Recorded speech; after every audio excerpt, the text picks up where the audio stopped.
Sud Radio, comment va la planète? Bonjour Morad Tabouche. Bonjour Jean-Marie. Réalisateur de la série Sale temps pour la planète sur France 5. Alors chaque semaine, chaque dimanche sur Sud Radio, vous arpentez la France sur le front du changement climatique. Aujourd'hui, vous nous emmenez en forêt.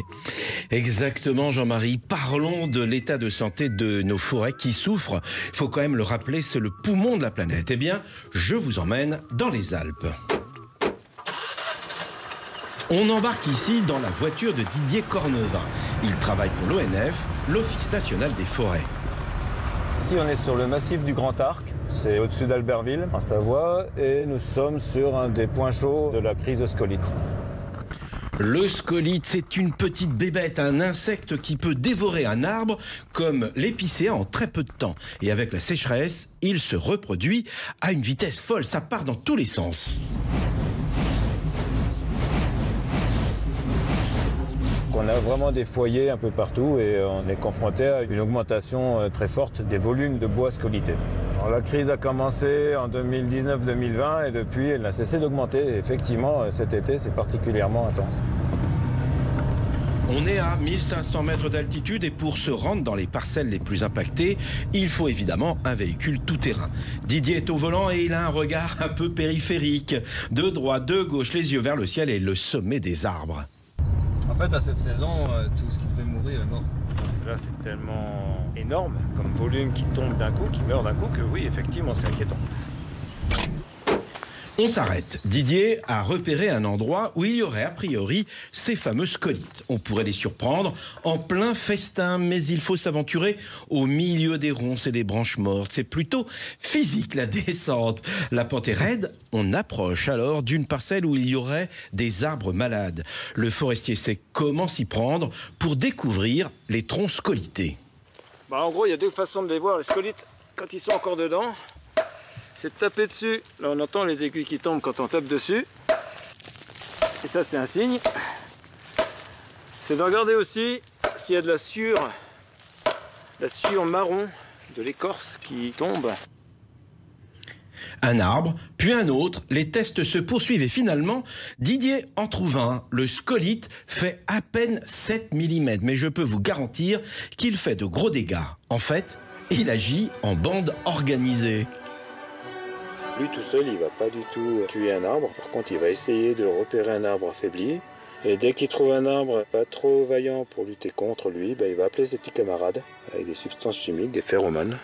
Et ces phéromones vont attirer tous ses petits copains, des milliers d'insectes, jusqu'à 3000 insectes par mètre cube de bois. Et ces 3000 insectes vont attaquer l'arbre comme un seul homme, l'envahir, pondre à l'intérieur, en faire une grosse nurserie. Et 2 mois plus tard, l'arbre est mort. En temps normal, l'épicéa se défend, mais avec les sécheresses à répétition, le stress hydrique, il perd en quelque sorte ses défenses immunitaires. Un arbre se défend. C'est un organisme vivant, il a ses propres systèmes de défense. S'il est en pleine forme, qu'il est bien alimenté en eau, il va pouvoir produire des résines, produire des gommes qui noient le scolyte. Mais un arbre qui a soif va moins se défendre. Et comment le scolyte sait qu'un arbre a soif? L'arbre, quand il fane, il produit des substances chimiques, des terpènes. Il a une odeur en fait.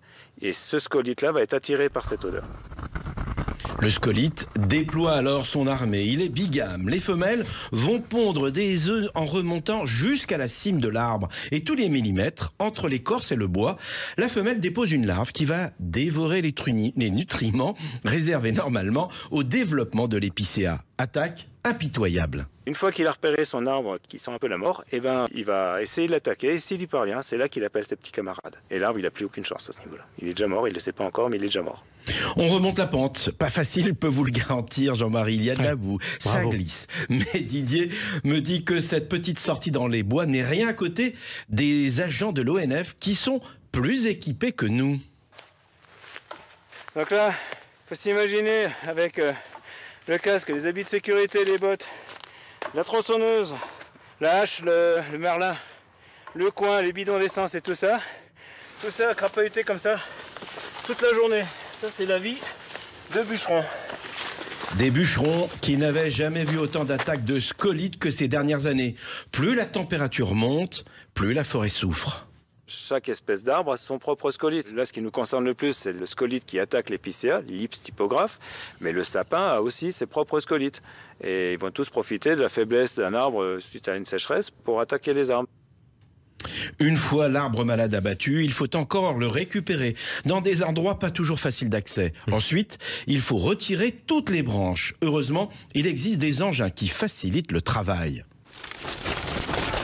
Là, il est en train de ranger des bois scolités et les bûcherons n'ont pas tout ébranché sur la coupe pour gagner du temps. Et là, il a un appareil qui lui permet d'ébrancher en un seul passage toute la grume.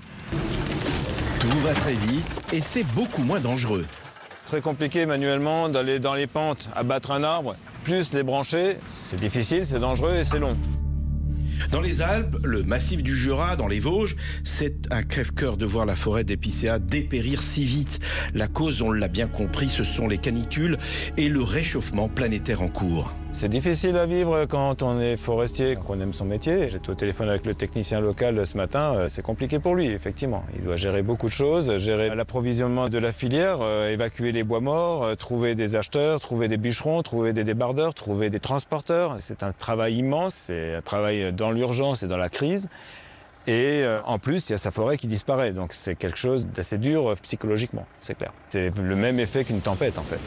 Alors Jean-Marie, est-ce un drame écologique? Oui, dans la mesure où une espèce emblématique de ces régions risque de disparaître du paysage. Et surtout que c'est nos sapins de Noël. Exactement, mais quand? Petite bête de scolyte.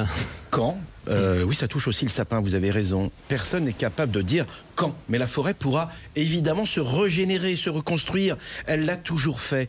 Le drame aujourd'hui est surtout économique. Une perte colossale pour les propriétaires de bois, les privés, les communes et l'État. Un bois scolité, même s'il conserve toutes ses qualités mécaniques, ne vaut qu'un quart du prix au mètre cube d'un bois vert. Et ça sera évidemment l'objet d'une prochaine chronique. Sale temps pour la planète. Et j'imagine bien, en tout cas, sale bête. L'épicéa, c'est nos sapins de Noël. Ceux qui perdent leurs épines, justement, qui sentent si bon. Et en plus, ces sales bêtes qui ressemblent à des petits scarabées. Bah, écoutez, on espère qu'on s'en débarrassera bientôt, un jour. Merci beaucoup, Morad Aïtabouche.